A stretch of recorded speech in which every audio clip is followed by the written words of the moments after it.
মুসলমান হওয়া তো সোজা না। ইসলাম এমনি এমনি আসে নাই। বাপদাদা ধর্ম ইসলাম পাইছি, আর বছর অন্তর 2 বার ঈদের নামাজ পড়ে, সাপ্তাহিক জুমার নামাজ পড়ে নিজেকে বড় মুসলমান দাবি করি। তোমার মতো গন্ড মূর্খ দুনিয়ার জমিনের মধ্যে আর 2টা হতে পারে না।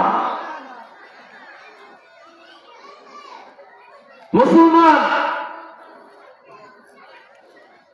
ইসলামকে কত কষ্ট করে আল্লাহর জমিনের মধ্যে প্রতিষ্ঠা করেছে, আর আমরা সাধারণভাবে ইসলাম পেয়ে ইসলামকে নিজের মতো করে ব্যবহার করতেছি।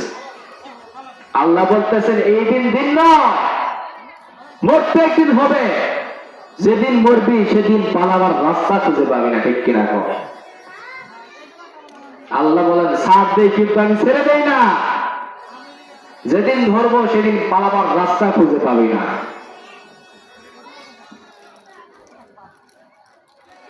মুসলমান ভাইরা আমার,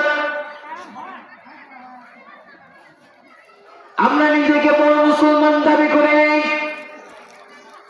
নিজেকে বলে আমি বড় মুসলমান, কিন্তু ইসলাম কায়েমের জন্য কিছু কাজ আমরা করি না।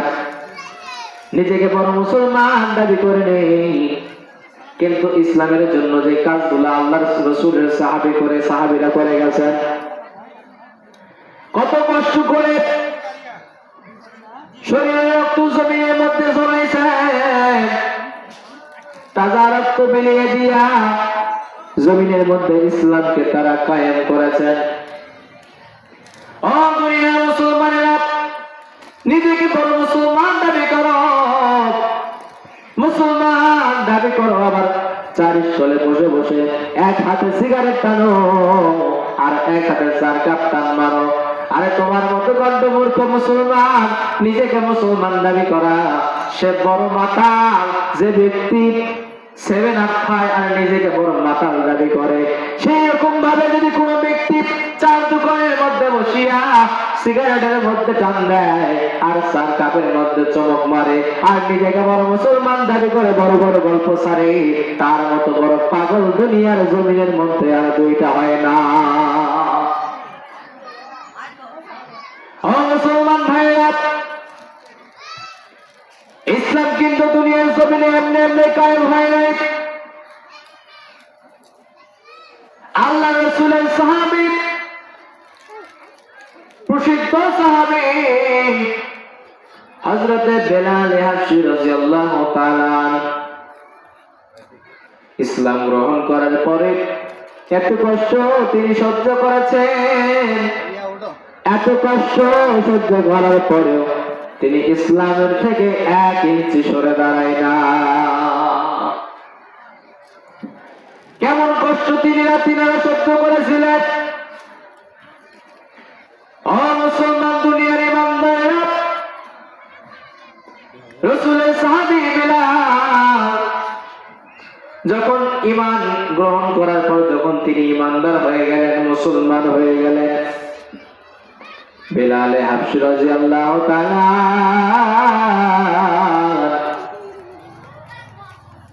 আল্লাহ রাসূলের হাতে যখন তিনি বায়াত গ্রহণ করে ইসলাম গ্রহণ করলেন, রাসূলের সাহাবী বেলাল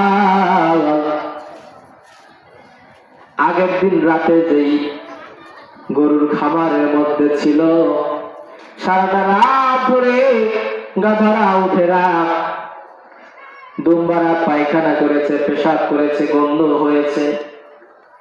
যেই দিন থেকে রাসূলের সাহাবী বিলাল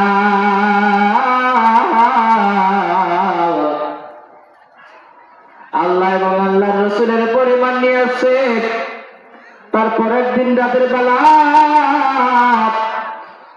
রাসূলের সাহাবী বিলাল যখন শোয়ার জন্য ঘরের মধ্যে গেছে, সারাটা রাত চলে যায়, একটা উট একটা দুম্বা 1 সেকেন্ডের জন্য 1 ফোঁটা পায়খানা পেশাব তারা করে না। বেলাল ডাকতে বলে, ও রাসূলের সাহাবী বিলাল, তিনি রাসূলকে ডাকতে বললেন, নবী গো, যে গোয়ালের মধ্যে আমি আগের রাতে ছিলাম, সারাটা রাত ধরে উর্দুম্বরা পায়খানা করেছে, পেশাব করেছে। আমি পায়খানা পেশাবের গন্ধের কারণে ঘরের মধ্যে থাকতে পারি না, কষ্ট হয়। নবীজি বুঝলাম না, আজকে সারাটা রাত চলে গেছে, আজব বিষয়, একটা উট, একটা দুম্বা, একটা ফোঁটা পায়খানা পেশাব ঘরের মধ্যে করে না। রাসূল ডাকতে বলে, বেলাল রে, এ বেলাল,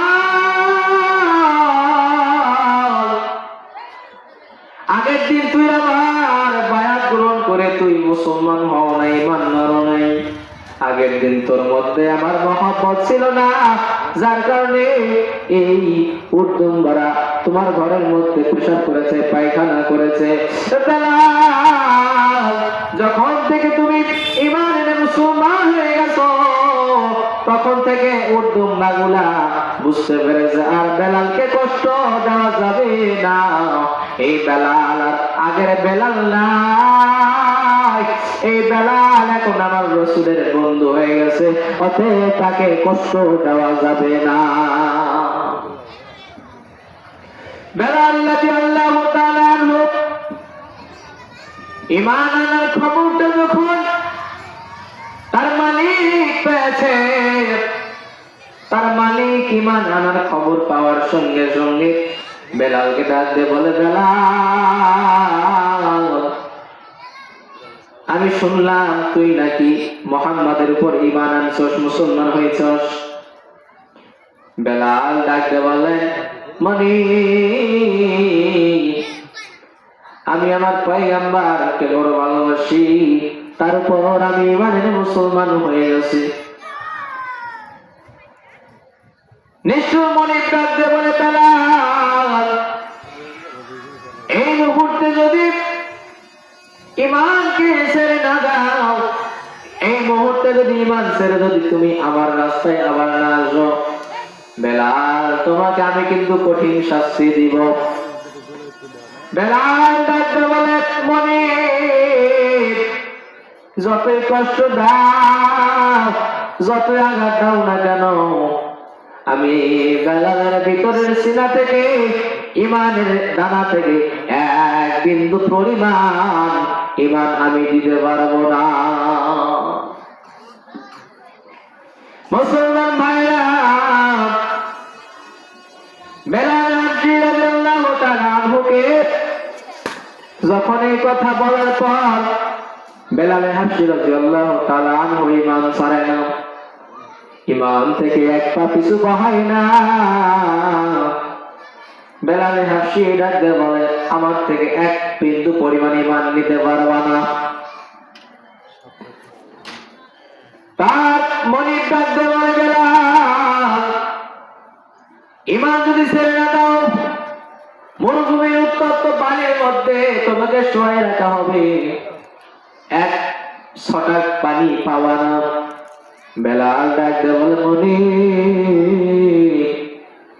যতই ভয় দেখাও না কেন, যত মৃত্যুর ভয় দেখাও না কেন, যতই আগুনের ভয় দেখাও, রৌদ্রের ভয় দেখাও, যত কিছুর ভয় দেখাও না কেন, আমাকে বেলালকে এক বিন্দু পরিমাণ ঈমান থেকে হটাইতে পারবা না। রাসূলের সাহাবী বেলাল এই কথা বলার পর তার নিষ্ঠুর মনে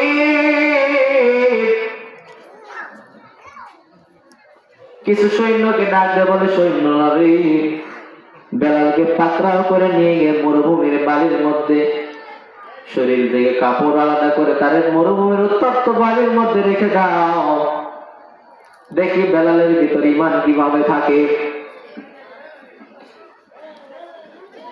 বেলাল রাদিয়াল্লাহু তাআলা আনহুকে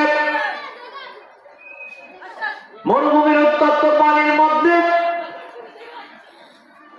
শোয়া দেওয়ার পর বেলালকে ডাকতে বলে, বেলাল, ইমান ছেড়ে দাও, নইলে বা জীবন দিয়ে দাও। বেলাল ডাকতে বলে, মনি জীবন দিতে রাজি আছি গো, তারপরেও ইমানের দানা থেকে এক বিন্দু পরিমাণ ইমান দিতে রাজি না। ও দুনিয়া প্রেমী মুসলমানেরা, যারা দুনিয়ার প্রেমিক আদমগ্ন হয়ে আছো, এখনো যারা দুনিয়ার মহব্বত দিলের থেকে উঠাইতে পারো নাই, এখন পর্যন্ত আল্লাহ পর্যন্ত পৌঁছাতে পারো নাই, শুনে রাখো, তোমার মতো কপাল পোড়া, তোমার মতো দুর্ভাগার দুনিয়ার জমিনে কেউ নাই রে বাবা। যার কপালে সিজদা জোটে না, যার কপালে নামাজের সিজদা জোটে না।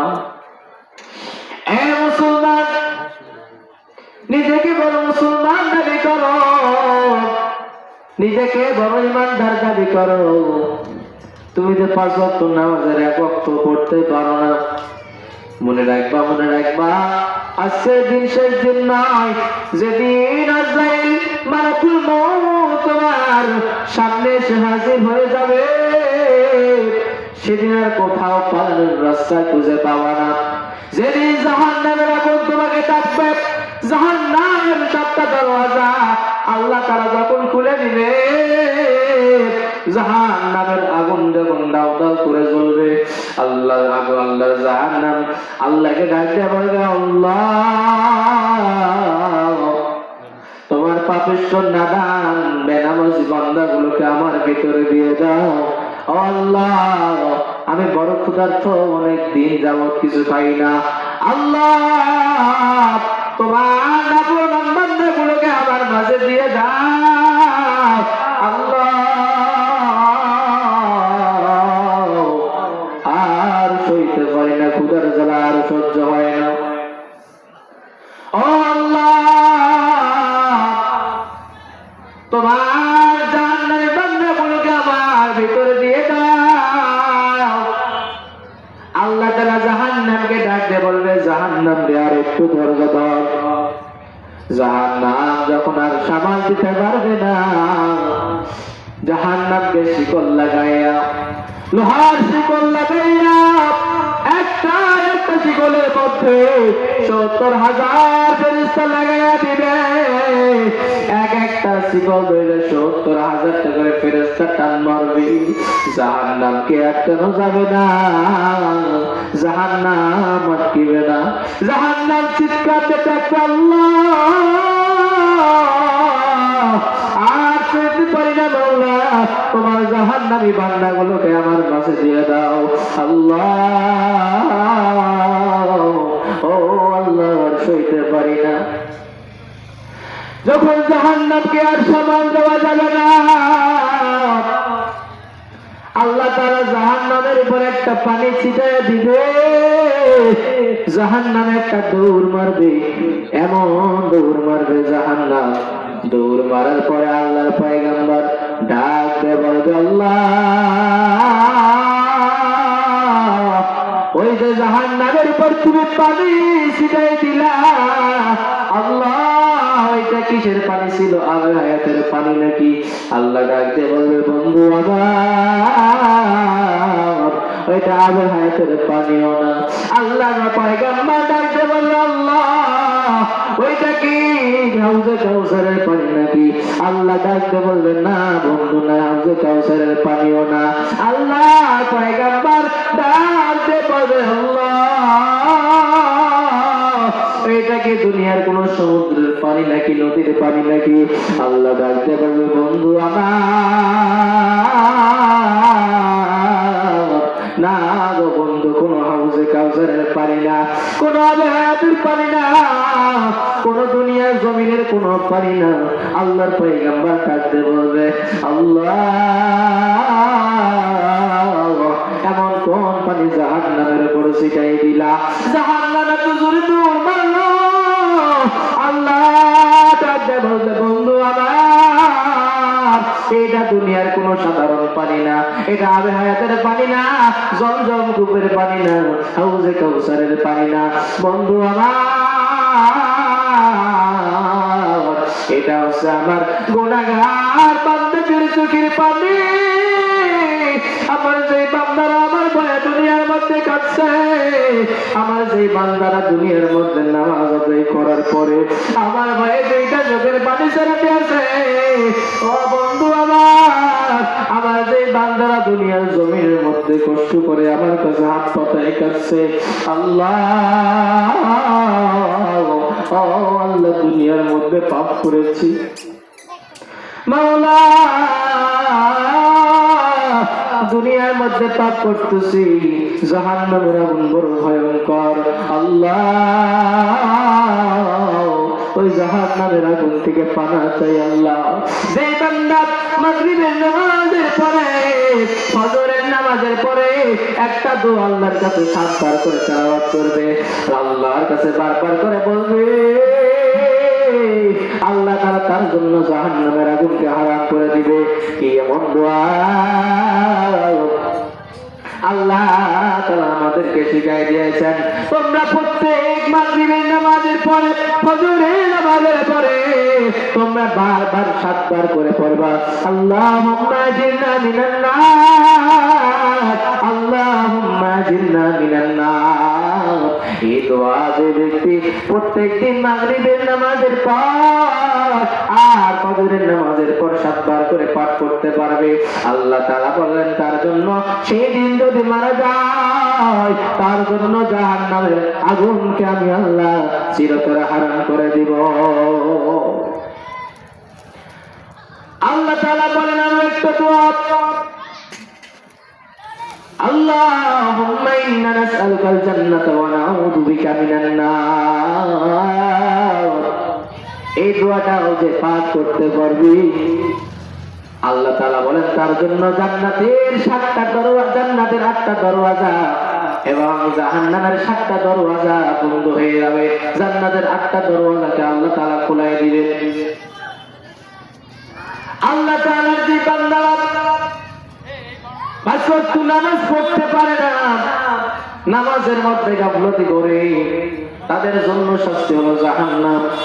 যে ব্যক্তি নামাজ পড়তে পারে না সে জাহান্নাম থেকে মুক্তি চাইতে পারে না, যে জাহান্নাম থেকে মুক্তি চাইতে পারে না সে জাহান্নামে যাবে। জাহান্নাম যখন চিৎকার দিয়ে ডাকবে, আল্লাহ তোমার জাহান্নামী বান্দাগুলোকে আমার মাঝে দিয়ে দাও, জাহান্নামী বান্দাগুলোকে আমার মাঝে দিয়ে দাও। আল্লাহ তাআলা যখন জাহান্নামের মধ্যে এই পানিটা ছেড়ে পানিটা ছিটাই দিবে, আল্লাহর পয়গম্বর ডাক দেবে, আল্লাহ পানিটা কি পানি জানতে চাই।